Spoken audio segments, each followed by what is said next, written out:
Sir പറയാൻ പോകുന്നത് നമ്മുടെ ഇന്ത്യ എന്റെ രാജ്യം എന്ന് പറയുന്ന 4ാം ക്ലാസ്സിലെ EVSന്റെ ബുക്കിലെ പാഠഭാഗമാണ്. സോ എനിക്കറിയാം LSS എഴുതുന്ന എല്ലാ മക്കൾക്കും ഈ പാഠം പഠിച്ചിട്ടുണ്ടാവും എന്നറിയാം. LSSന്റെ എക്സാമിന് ഏറ്റവും കൂടുതലായിട്ട് ചോദ്യം വരുന്ന EVSലെ ഒരു ചാപ്റ്റർ ആണ് ഇന്ത്യ എന്റെ രാജ്യം, ഇന്ത്യ ഈസ് മൈ കൺട്രി എന്ന് പറയുന്ന ചാപ്റ്റർ.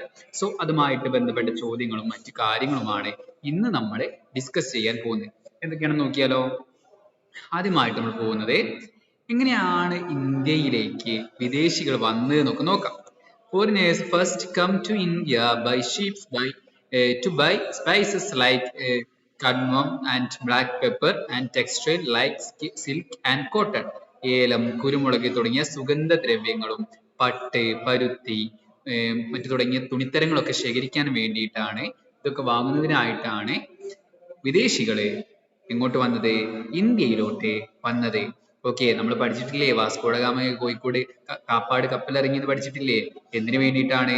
ഇവിടുത്തെ സുഗന്ധദ്രവ്യങ്ങള്, അതുപോലെ കുരുമുളക്, ഏലം, തുണിത്തരങ്ങള്, പരുത്തി ഇതൊക്കെ കയറ്റി അയക്കാൻ വേണ്ടിയിട്ടാണ് അവരെങ്ങോട്ട് വന്നത്? അവര് ഇന്ത്യയിലോട്ട് വന്നത്. പിന്നെയോ ഇന്ത്യയിലെത്തിയ അവരെന്ത് ചെയ്തു? പതിയെ അവർ രാജാക്കന്മാരിൽ നിന്ന് പ്രത്യേക privileges വാങ്ങിയെടുത്തു. Gradually, they obtained special privileges from the king and established factories here. ഇവിടെ ഇങ്ങനെ നേടിയെടുത്ത സ്ഥലത്ത് അവർ എന്ത് സ്ഥാപിച്ചു? പ്രത്യേകം അവകാശങ്ങൾ നേടിയെടുത്തു, ആനുകൂല്യങ്ങൾ നേടിയെടുത്തു. അങ്ങനെ ആനുകൂല്യങ്ങൾ നേടിയെടുത്തതിനു ശേഷം അവർ എന്ത് ചെയ്തു? അവിടെ ഫാക്ടറികൾ, വ്യവസായശാലകൾ ഈ ഇംഗ്ലീഷുകാര് ആരംഭിച്ചു, അല്ലെങ്കിൽ വിദേശികള് ആരംഭിച്ചു. ഈ സമയത്ത് ഇന്ത്യയിലെ രാജാക്കന്മാർ തമ്മിൽ അങ്ങോട്ടും ഇങ്ങോട്ടും പരസ്പരം പോരടിച്ചുകൊണ്ടിരിക്കുകയായിരുന്നു. അങ്ങോട്ടും ഇങ്ങോട്ടും യുദ്ധം ചെയ്തുകൊണ്ടിരിക്കുകയായിരുന്നു. അതൊന്നും പഠിക്കല്ല, എന്റെ മക്കൾ ഒരു കഥ പോലെ ഓർത്ത് വെച്ചാൽ മതി. ഈ സമയത്ത് ഇന്ത്യയിലെ രാജാക്കന്മാർ അങ്ങോട്ടും ഇങ്ങോട്ടും പരസ്പരം യുദ്ധം ചെയ്യായിരുന്നു. ഇതിനിടയിലാണ് ഫോറിനേഴ്സ്, വിദേശികളെ ഇന്ത്യയിലോട്ട് വന്നത്. അതുകൊണ്ട് തന്നെ അവർക്ക് എളുപ്പത്തിൽ ഇവിടെ അധികാരം പിടിക്കാൻ വേണ്ടിയിട്ട് പറ്റി. പിന്നെയോ ഇവരുടെ കയ്യിൽ എന്തുണ്ടായിരുന്നു? They conquered the native with advanced war tactics and weapons like cannons and gun. ഇവരുടെ കയ്യിൽ എന്തൊക്കെ ഉണ്ടായിരുന്നു? പീരങ്കി, തോക്ക് തുടങ്ങിയ മെച്ചപ്പെട്ട ആയുധങ്ങളും യുദ്ധതന്ത്രങ്ങളും ആരുടെ കയ്യിലുണ്ടായിരുന്നു? ഈ വിദേശികളുടെ കയ്യില് ഉണ്ടായിരുന്നു. അതുപയോഗിച്ചിട്ടാണ് അവര് ഇന്ത്യയിൽ അധികാരം സ്ഥാപിച്ചത്. ക്രമേണ അവരെന്ത് ചെയ്തു? കൃഷി, കച്ചവടം ഇതൊക്കെ ആരുടെ നിയന്ത്രണത്തിലായി? രാജാക്കന്മാരുടെയും അതുപോലെ ഈ വിദേശ ശക്തികളുടെയും കയ്യിലായി മാറി. നാട്ടുരാജ്യങ്ങളൊക്കെ ആര് പിടിച്ചെടുത്തു? പ്രിൻസ്ലി സ്റ്റേറ്റുകളൊക്കെ ആര് പിടിച്ചെടുത്തു? ഈ വിദേശ ശക്തികളെ, ഫോറിനേഴ്സ് പിടിച്ചെടുക്കാൻ വേണ്ടിയിട്ട് തുടങ്ങി. കാലങ്ങൾ കൊണ്ട് ഇന്ത്യയുടെ മുഴുവൻ പ്രദേശങ്ങളിലും ആധിപത്യം നേടി? ബ്രിട്ടീഷുകാരാണ് ഇന്ത്യയിൽ പ്രധാനമായിട്ടും ഭരിച്ചിരുന്നത്. അവരെത്ര ഇയേഴ്സ്? 200 years, 200 വർഷത്തോളം കാലം അവരെന്ത് ചെയ്തു? അവർ ഇന്ത്യയില് ഭരണം നടത്താൻ വേണ്ടിയിട്ട് തുടങ്ങി. പിന്നെയോ ബ്രിട്ടീഷുകാർക്കെതിരെ ഈ സമയത്ത് ഇന്ത്യക്കാരായ ജനങ്ങൾ പോരാടാൻ തുടങ്ങി. ആ സമരങ്ങളും അതുമായിട്ട് ബന്ധപ്പെട്ട കാര്യങ്ങളാണ് നമുക്ക് ഈ ചാപ്റ്ററിലെ, ഈ അധ്യായത്തിൽ, ഈ പാഠഭാഗത്തിൽ പ്രധാനമായിട്ടും നോക്കാനുള്ളത്. ഓക്കെ, ബ്രിട്ടീഷുകാരുടെ ഭരണത്തിൽ നിന്നും നമ്മുടെ രാജ്യത്തെ ജനങ്ങൾ വളരെയധികം പ്രയാസം അനുഭവിച്ചിരുന്നു. The people of our country suffered a lot under the British rule. British ഭരണത്തിന്റെ കീഴിൽ അവർ ഒരുപാട് പ്രശ്നങ്ങൾ അനുഭവിച്ചിട്ടുണ്ടായിരുന്നു. ഓക്കെ, അപ്പൊ അവരെന്ത് ചെയ്തു? പൊറുതുമുട്ടിയ ജനങ്ങൾ വിവിധ സ്ഥലങ്ങളിൽ ബ്രിട്ടീഷുകാർക്കെതിരായ സമരങ്ങൾക്ക് തുടക്കമിട്ടു. The people who were suffering started protest against the British in various places. Okay, പിന്നെന്തുണ്ടായി? അവർ നിയമങ്ങൾ ലംഘിക്കാൻ തുടങ്ങി, നിസ്സഹകരണ സമരം പ്രഖ്യാപിച്ചു, ജാഥകളെ സംഘടിപ്പിച്ചു. അങ്ങനെ അവർ എന്ത് ചെയ്തു? പ്രതിഷേധിച്ചു. They protested by breaking the laws, declaring non-cooperation and organizing marches. ഒരുപാട് സമരങ്ങൾ നടത്തി, നോൺ കോപ്പറേഷൻ, നിസ്സഹകരണം പ്രഖ്യാപിച്ചു. അതുപോലെ നിയമങ്ങളൊക്കെ ലംഘിക്കാൻ വേണ്ടിയിട്ട് തുടങ്ങി. ഈ ഒരവസ്ഥയാണ് നമ്മൾ എന്ത് പറയുന്നത്? ഇത്തരം പ്രതിഷേധങ്ങളെയാണ് നമ്മൾ എന്ത് പറയുന്നത്? സ്വതന്ത്ര സമരം എന്ന് പറയുന്നത്. Such protests are now has the freedom struggle. Okay, freedom സ്ട്രഗിളുമായി ബന്ധപ്പെട്ട പ്രധാന സമരങ്ങളാണ് ഈ നമുക്ക് നോക്കാൻ പോകുന്നത്. ഫസ്റ്റ് ആണ് സാൾട്ട് സത്യാഗ്രഹ, ഉപ്പ് സത്യാഗ്രഹം. ഏത് വർഷം? 1930. ഇത് വളരെയധികം ഇമ്പോർട്ടന്റ് ആണ് കേട്ടോ. കാരണം 1930 ഈ ഉപ്പ് സത്യാഗ്രഹം എന്ന് പറയുന്നത് എക്സാമിൽ ഉറപ്പായിട്ടും ചോദിക്കാൻ ചാൻസ് ഉള്ള ഒരു ക്വസ്റ്റ്യൻ ആണ് ആ വർഷം. പിന്നെയോ പിന്നെന്ത് സംഭവിച്ചു? ക്രൂരരായ ബ്രിട്ടീഷ് ഭരണാധികാരികൾ ഇന്ത്യക്കാരെ ഉപ്പ് എടുക്കുന്നതിൽ നിന്ന് പ്രത്യേക നികുതി അടയ്ക്കാൻ വേണ്ടിയിട്ട് പറഞ്ഞു. ടാക്സ് ഇല്ലേ, നമ്മളെല്ലാവരും ടാക്സ് അടയ്ക്കുന്നുണ്ട് ഓരോ കാര്യത്തിനും. അപ്പോ നമ്മളെ ഏറ്റവും ബേസിക് ആയിട്ടുള്ള കാര്യമല്ല ഉപ്പ്. ഈ ഉപ്പിന് ടാക്സ് അടയ്ക്കാൻ വേണ്ടിയിട്ട് ആര് പറഞ്ഞു? ബ്രിട്ടീഷുകാര് പറഞ്ഞു. ഈ ടാക്സ് കൊടുക്കാതെ, നികുതി കൊടുക്കാതെ ഉപ്പ് ഉണ്ടാക്കുന്ന ആളുകളെ ബ്രിട്ടീഷുകാർ എന്ത് ചെയ്തു? ജയിലിലടച്ചു. ഓക്കെ, നല്ല കാര്യമാണത്. നമ്മൾ ബേസിക് ആയിട്ടുള്ള ഒരു കാര്യമാണ് ഉപ്പ് എന്ന് പറയുന്നത്. ഉപ്പില്ലെങ്കിൽ നമ്മുടെ ഭക്ഷണത്തിനൊക്കെ രുചി ഉണ്ടാവോ? ഇല്ലല്ലോ മക്കളെ. അപ്പൊ ഈ ബേസിക് ആയിട്ടുള്ള ഉപ്പിനെ വരെ ടാക്സ് ഏർപ്പെടുത്തിയപ്പോ ഇതിനെതിരെ പ്രതിഷേധിച്ച ആളുകളൊക്കെ ബ്രിട്ടീഷുകാർ എന്ത് ചെയ്തു? ജയിലിലാക്കാൻ വേണ്ടിയിട്ട് തുടങ്ങി. Gandhiji organised the people against this. ഇതിനെതിരെ ഗാന്ധിജി എന്ത് ചെയ്തു? ജനങ്ങളെ സംഘടിപ്പിക്കാൻ വേണ്ടിയിട്ട് തുടങ്ങി. They marched in a procession to Delhi beach, a place far away from Gandhiji's Sabarmati ashram. ഗാന്ധിജിയുടെ സബർമതി ആശ്രമത്തിൽ നിന്നും എങ്ങോട്ട്? ദണ്ഡി കടപ്പുറത്തേക്ക് അവരെന്ത് ചെയ്തു? ഒരു മാർച്ച്, ഒരു ജാഥയായിട്ട് നീങ്ങാൻ വേണ്ടിയിട്ട് തുടങ്ങി. അങ്ങനെ ജാഥ നീങ്ങിയിട്ടോ ഉപ്പ് പിടിച്ച ഈ കൈകൾ തകർക്കപ്പെട്ടാലും ഉപ്പ് വിട്ടുകൊടുക്കില്ല എന്ന് ആര് പറഞ്ഞു? ഗാന്ധിജി പറഞ്ഞു. Gandhiji said, even if these hands holding salt are crushed, they will not give up the salt. നമ്മുടെ കൈക്ക്, ഉപ്പ് പിടിച്ച കൈ തല്ലി ഒടിച്ചാലും ബ്രിട്ടീഷുകാർ തല്ലി ഒടിച്ചാലും ഈ ഉപ്പ് വിട്ടുകൊടുക്കില്ല എന്ന് ആര് പറഞ്ഞു? ഗാന്ധിജി പറഞ്ഞു. Freedom struggle in Kerala. ഇങ്ങനെ ഈ ഫ്രീഡം സ്ട്രഗിൾ, ഈ ഉപ്പ് സത്യാഗ്രഹം എവിടെ നടന്നിട്ടുണ്ട്? നമ്മുടെ കേരളത്തിലും നടന്നിട്ടുണ്ട്. അതെന്തെല്ലാമെന്ന് നോക്കാം. ഗാന്ധിജിയുടെ നേതൃത്വത്തിലുള്ള സ്വതന്ത്ര സമരങ്ങളുടെ ആവേശം എവിടെ ഉണ്ടായി? നമ്മുടെ കേരളത്തിലും ഉണ്ടായി. The spirit of the freedom movement led by Gandhiji also spread in Kerala. കേരളത്തിൽ എവിടേക്കാ? കണ്ണൂരിലെ പയ്യന്നൂർ കടപ്പുറം ഉപ്പ് നിയമം ലംഘിക്കപ്പെട്ടു. കണ്ണൂരിലെ പയ്യന്നൂർ എന്ന് പറയുന്ന സ്ഥലത്ത്. അതിന് നേതൃത്വം കൊടുത്ത ആളാരാണ്? കെ കേളപ്പൻ. നമ്മുടെ കേരള ഗാന്ധി എന്നറിയപ്പെടുന്ന കെ കേളപ്പനായിരുന്നു കണ്ണൂരിൽ ഉപ്പ് സത്യാഗ്രഹത്തിന് നേതൃത്വം കൊടുത്തുള്ളത്. The third law was violated at the Payyanur beach in Kannur. K. Kelappan acted as the leader of the movement. Later, he was now as Kerala Gandhi. നമ്മുടെ എക്സാമിന് ചോദ്യമായിട്ട് വരും, ആരാണ് കേരള ഗാന്ധി എന്ന് ചോദിച്ചാൽ ആരാ ഉത്തരം? നമ്മുടെ കെ കേളപ്പനാണ് അതിനുള്ള ഉത്തരം എന്ന് പറയുന്നത്. ഈ ഫോട്ടോയിൽ കണ്ടോ, ഈ വലിയ ചിത്രം കാണുന്ന ആളാണ് കെ കേളപ്പൻ. മറ്റ് നേതാക്കന്മാരായിരുന്നു ടി കെ മാധവൻ, അതുപോലെ കെ പി കേശവമേനോൻ, മുഹമ്മദ് അബ്ദുറഹ്മാൻ സാഹിബ് എന്നൊക്കെ പറയുന്നവര്. ഓക്കെ, അതുപോലെ എ കെ ഗോപാലനുണ്ട്, ചെറിയാനുണ്ട്, കുട്ടിമാളു അമ്മയുണ്ട്. പിന്നെ ഇവരൊക്കെയാണ് ഈ സമരത്തിന് നേതൃത്വം കൊടുത്തിരുന്നത്. അടുത്ത സമരമാണ് ക്വിറ്റ് ഇന്ത്യ സമരം. നമ്മൾ ഫസ്റ്റ് പഠിച്ചത് എന്താണ്? സോൾട്ട് സത്യാഗ്രഹം, ഉപ്പ് സത്യാഗ്രഹം. അത് ഏത് വർഷമായിരുന്നു? 1930 ആയിരുന്നു. അടുത്ത സമരമാണ് 1942 ക്വിറ്റ് ഇന്ത്യ സമരം. അപ്പൊ ക്വിറ്റ് ഇന്ത്യ സമരം എന്തിനു വേണ്ടിയിട്ടായിരുന്നു? ക്വിറ്റ് ഇന്ത്യ ദിനം എല്ലാ വർഷവും നമ്മൾ ആചരിക്കുന്നുണ്ട്. ഏത് മാസം? ഓഗസ്റ്റ് 8-നാണ്. Quit India Day is observed every year on August 8. 1942 August 8-ന് ബോംബെയിൽ ചേർന്ന കോൺഗ്രസിന്റെ അഖിലേന്ത്യാ കോൺഗ്രസ് കമ്മിറ്റിയുടെ യോഗത്തിലാണ് ഗാന്ധിജി എന്ത് പറഞ്ഞത്? പ്രവർത്തിക്കുക അല്ലെങ്കിൽ മരിക്കുക എന്ന ചരിത്രപരമായുള്ള ആഹ്വാനം നൽകിയത്. ഇത് ഇമ്പോർട്ടന്റ് ആണ്. ഈ വാക്ക്, ഈ വേർഡ് എക്സാമിന് ചോദിക്കും. ഇത് തന്നിട്ട് ആരാണ് പറഞ്ഞു ചോദിക്കും. പ്രവർത്തിക്കുക അല്ലെങ്കിൽ മരിക്കുക. അതുപോലെ ക്വിറ്റ് ഇന്ത്യ സമരം ആരംഭിച്ച ഡേറ്റും ചോദിക്കും. On August 8, 1942, at the All India Congress Committee session held in Bombay, Mahatma Gandhi gave the historic call to do or die. ഇതിന്റെ ഓർമ്മയ്ക്ക് വേണ്ടിയിട്ടാണ് നമ്മൾ എന്ത് ആചരിക്കുന്നത്? ഓഗസ്റ്റ് 8-ന് ക്വിറ്റ് ഇന്ത്യ ഡേ ആയിട്ട് ആചരിക്കുന്നത്.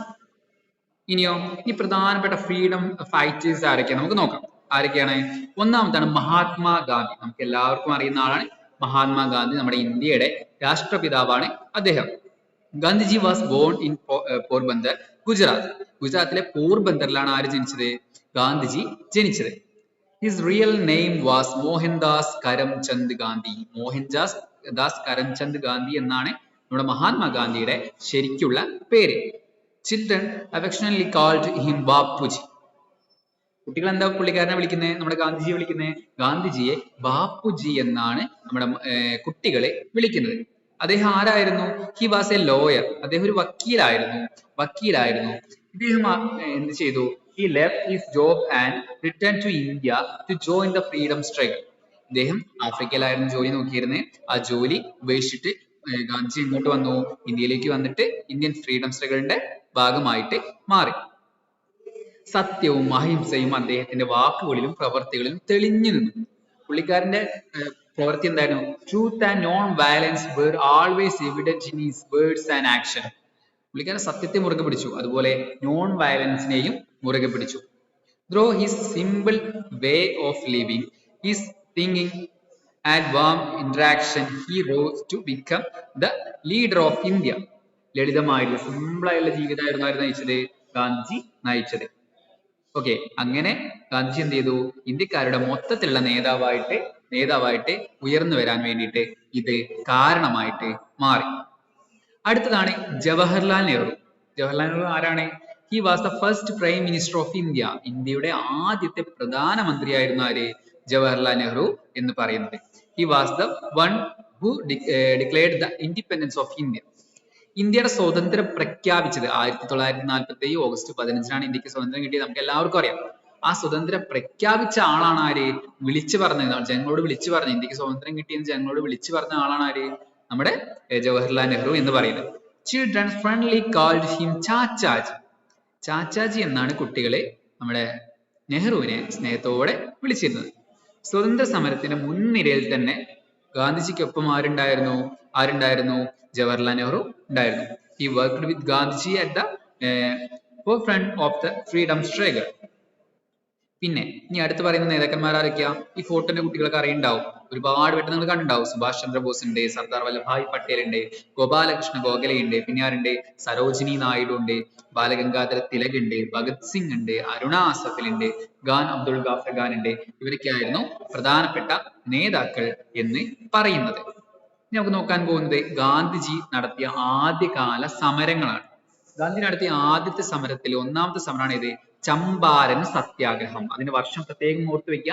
1917 നമ്മുടെ ചമ്പാരൻ സത്യാഗ്രഹം, ചമ്പാരൻ മൂവ്മെന്റ് നടന്നത്.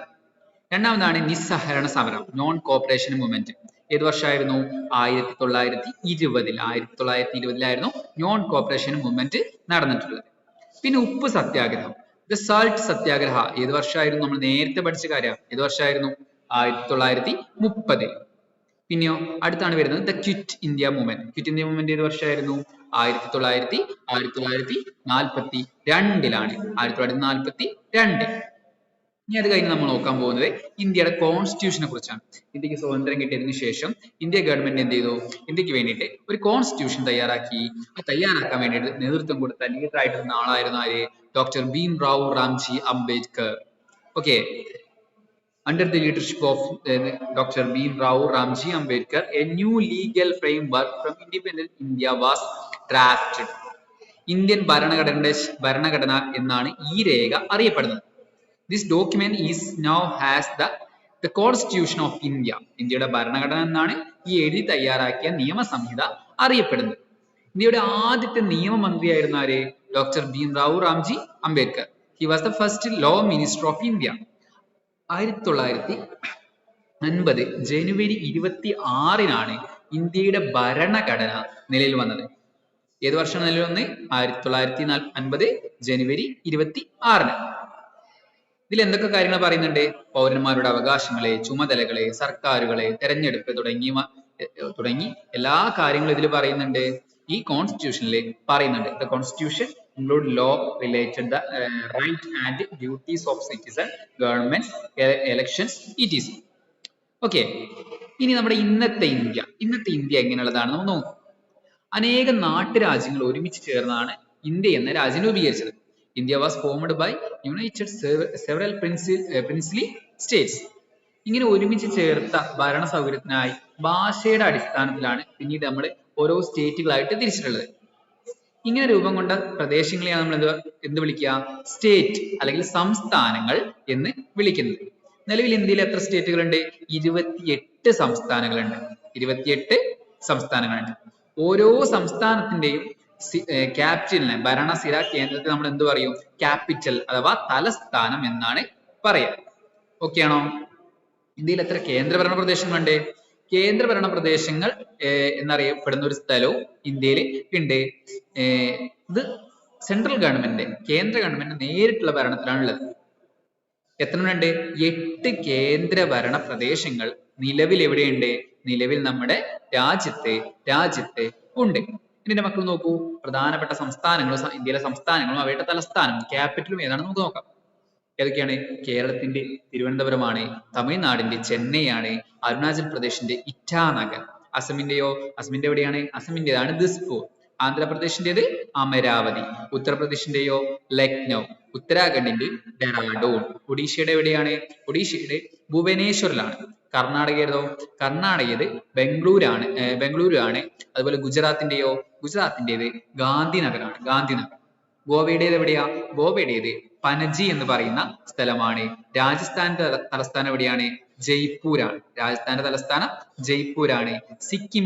സിക്കിമിന്റെ ഗാങ്ടോക്ക് എന്ന് പറയുന്ന സ്ഥലമാണ്. ഇനി അടുത്ത് നോക്കിയാലോ, ഛത്തീസ്ഗഡിന്റെ എവിടെയാ?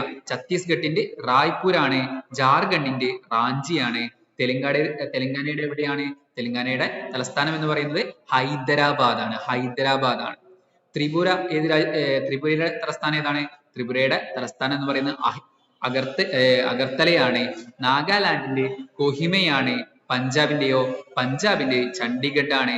പശ്ചിമ ബംഗാളിന്റെ കൊൽക്കത്തയാണ്. ബീഹാറിന്റെ തലസ്ഥാനം എവിടെയാ മക്കളെ? ബീഹാറിന്റെ തലസ്ഥാനം പട്നയാണ്. മണിപ്പൂരിന്റെ തലസ്ഥാനം ഇംഫാലാണ്. മധ്യപ്രദേശിന്റെ തലസ്ഥാനം ഭോപ്പാലാണ്. മഹാരാഷ്ട്രയുടെ തലസ്ഥാനം എന്ന് പറയുന്നത് മുംബൈ ആണ്. മിസോറാമിന്റെ ഐസോൾ ആണ്. മേഘാലയയുടേത് ഷില്ലോങ് ആണ്. ഹരിയാനയുടെ തലസ്ഥാനം ചണ്ഡീഗഡ് ആണ്. ഹിമാചൽ പ്രദേശിന്റേത് ഷിംലയാണ്. സംസ്ഥാനങ്ങൾ കഴിഞ്ഞു. ഇനി നമുക്ക് കേന്ദ്രഭരണ പ്രദേശങ്ങൾ നോക്കാം. കേന്ദ്രഭരണ പ്രദേശമായ ജമ്മു കാശ്മീരിന്റെ എവിടെയാണ്? ശ്രീനഗറാണ്. ശ്രീനഗർ എന്ന് പറയുന്നത് വേനൽക്കാല തലസ്ഥാനവും ജമ്മു എന്ന് പറയുന്നത് മഞ്ഞുകാല തലസ്ഥാനവുമാണ്. ലഡാക്കിന്റെ എവിടെയാണ്? ലഡാക്കിന്റെ ലേ ആണ്. ആൻഡമാൻ നിക്കോബാർ ദ്വീപുകളുടേത് പോർട്ട് ബ്ലെയർ ആണ്. ഛത്തീസ്ഗഡിന്റെ ചണ്ഡീഗഡ് ആണ്. ദാദ്ര നാഗർ ഹവേലി, ദമാൻ ദിയു, അത്രയും സ്ഥലങ്ങളുടെ തലസ്ഥാനം എവിടെയാണ്? ദമാൻ ആണ്. പുതുച്ചേരി തന്നെയാണ്. ലക്ഷദ്വീപിന്റെ തലസ്ഥാനം എന്ന് പറയുന്നത് കവരത്തിയാണ്. ഡൽഹിയുടെ തലസ്ഥാനം ദേശീയ തലസ്ഥാനമായ ഡൽഹി കേന്ദ്രഭരണ പ്രദേശമാണ്. തലസ്ഥാനം എവിടെയാ? നമ്മുടെ ഡൽഹി തന്നെയാണ്. ഇനിയോ, ഇന്ത്യയിൽ ഒരുപാട് വൈവിധ്യങ്ങളുണ്ട്. Diversities in India. ഇന്ത്യയിൽ ഒരുപാട് വൈവിധ്യങ്ങൾ കാണുന്നുണ്ട്. ഇന്ത്യയിൽ ഒരുപാട് വൈവിധ്യങ്ങളുള്ള രാജ്യമാണ്. വ്യത്യസ്തങ്ങളായ ഒരുപാട് ഭാഷ ഇവിടെ സംസാരിക്കുന്നുണ്ട്. നമ്മുടെ ഇന്ത്യയിൽ സംസാരിക്കുന്നുണ്ട്. കേരളത്തിൽ മലയാളം സംസാരിക്കുമ്പോൾ തമിഴ്നാട്ടിൽ എന്താ സംസാരിക്കുന്നത്? തമിഴാണ്. കർണാടകത്തിൽ കന്നഡ പറയുമ്പോൾ ആന്ധ്രാപ്രദേശിൽ എന്താ പറയാ? മറാത്തി പറയും. പഞ്ചാബിൽ പഞ്ചാബി പറയുമ്പോൾ പശ്ചിമ ബംഗാളിൽ എന്ത് പറയും? ബംഗാളിയാണ് പറയാം. അങ്ങനെ ഒരുപാട് സവിശേഷതകൾ ഏത് രാജ്യത്തിനുണ്ട്? നമ്മുടെ ഇന്ത്യക്ക് ഉണ്ട്. ഇന്ത്യയുടെ ദേശീയ ചിഹ്നങ്ങളിൽ പ്രധാനപ്പെട്ട ഒന്നാണ് ദേശീയ ഗാനം എന്ന് പറയുന്നത്. നമ്മുടെ ദേശീയ ഗാനം ഏതാണ്? എല്ലാവരും കേട്ടിട്ടുണ്ടാവും. ജനഗണമന അധിനായക ജയ ഹേ എന്ന് പറയുന്നത്. അത് രചിച്ചതാരാണ്? നമ്മുടെ രവീന്ദ്രനാഥ ടാഗോർ ആണ്. ഇത് ഏത് ഭാഷയിലാണ് അറിയോ? ഇത് ബംഗാളി ഭാഷയിലാണ് എഴുതിയുള്ളത്. നമ്മുടെ രാജ്യം എത്ര ഭംഗിയുണ്ട്, എത്ര മനോഹരാണെന്നുള്ള കാര്യമൊക്കെയാണ് ഈ ദേശീയ ഗാനത്തിൽ പറയുന്നത്. ഇനി ദേശീയ മുദ്രയെ കുറിച്ച് പറയുകയാണെന്ന് വെച്ചാൽ അശോക ചക്രവർത്തി തയ്യാറാക്കിയ ഉത്തർപ്രദേശിലെ സാരാനാഥിൽ സ്ഥാപിച്ച സ്തൂപത്തിൽ നിന്നുള്ള ഒരു മുദ്രയാണ് നമ്മുടെ ദേശീയ മുദ്ര എന്ന് പറയുന്നത്. The national emblem of India is adopted from the pillar built by Emperor Ashoka at Saranath in Uttar Pradesh. 4 ദിക്കിലേക്കുമായിട്ട് നോക്കി നിൽക്കുന്ന, പുറംതിരിഞ്ഞു നിൽക്കുന്ന 4 സിംഹങ്ങളാണ് ഇതിലുള്ളത്. ലയൺസ് ആണ് ഇതിലുള്ളത്. ഈ നമ്മുടെ ദേശീയ നാഷണൽ എംബ്ലത്തിൽ ഉള്ളത്. ഇനി ദേശീയ മുദ്രയുടെ കാര്യം പറഞ്ഞാലോ, നമ്മുടെ അശോക ചക്രം കണ്ടില്ലേ? ഇതിന് എത്ര ആരക്കാലുകളുണ്ട്? which has 24 spokes. എന്നാൽ 24 ആരക്കാലുകൾ എന്തിനുണ്ട്? ദേശീയ മുദ്രയ്ക്കുണ്ട്. ഓക്കെ, ഇതിന്റെ നമ്മുടെ അശോക സ്തംഭത്തിന്റെ, അതായത് നാഷണൽ എംബ്ലത്തിന്റെ മധ്യത്തിലായിട്ട് കാണപ്പെടുന്ന ഒന്നാണ് ഇത് ദേശീയ മുദ്ര എന്ന് പറയുന്ന അശോക ചക്രം എന്ന് പറയുന്നത്. ഈ ദേശീയ ഗീതത്തെ കുറിച്ച് പറയുകയാണെങ്കിലോ, ബങ്കിം ചന്ദ്ര ചാറ്റർജിയാണ് നമ്മുടെ ദേശീയ ഗീതമായിട്ടുള്ള വന്ദേ മാതരം എഴുതിയുള്ളത്. അതും ഏത് ഭാഷയിലാണ്? ബംഗാളി ഭാഷയിലാണ്. എന്നാൽ ഇതിൽ ഏത് പദങ്ങൾ കൂടെ ഉണ്ട്? സംസ്കൃത പദങ്ങൾ കൂടെ ഈ വന്ദേ മാതരത്തിൽ ഉണ്ട്. ഓക്കെ, അപ്പൊ ഇത്രയും കാര്യങ്ങളോട് പറയാൻ സിമ്പിൾ ആണ്. കുറച്ച് കാര്യങ്ങളെ പഠിക്കാനുള്ളൂ. ഇത് പഠിച്ച് നമ്മുടെ ഈ ചാപ്റ്റർ ഏറ്റവും ഭംഗിയായിട്ട് കഴിഞ്ഞിട്ടുണ്ട്. പിന്നെ മക്കൾ എന്ത് ചെയ്യുക? വീണ്ടും കേൾക്കുക, റിപ്പീറ്റ് അടിച്ച് കേൾക്കുക. ഓരോ വാക്കും കൃത്യമായിട്ട് കേട്ട് നോട്ട് എഴുതി പഠിക്കുക കേട്ടോ. Okay, thank you.